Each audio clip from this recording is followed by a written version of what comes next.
女性的特色哈，其实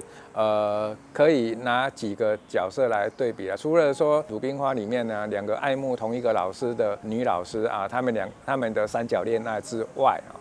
其实很大的一部分呢是像茶妹啊那样的一个角色，非常的有客家的本色。这个是其他的小说家呢不太容易会看得到这样的一个女性的一个特质。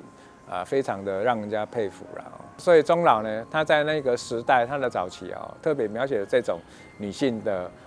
部分呢，大概也都是比较是他所知道的这种比较写实的面向。这主要的个什么最本人讲的就是长篇小说啊，题材就是俩淫媚啊、冤媚啦、冤媚啊。除了三部曲，除了江山万里，然后刘润，是本人感觉，哎，冤枉在情又好哦，情又持准哦，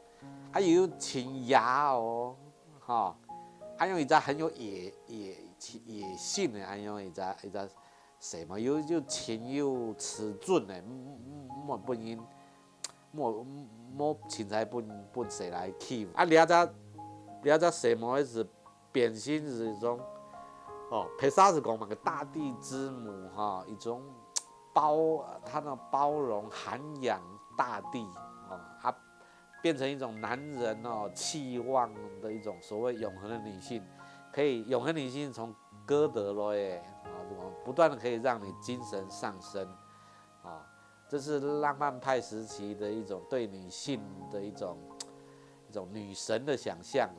给的塑造了一种这种肯牺牲、肯包容，然后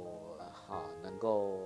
鼓励你向上、不断向上的这样的一种女性，然后又这么有台湾味呢？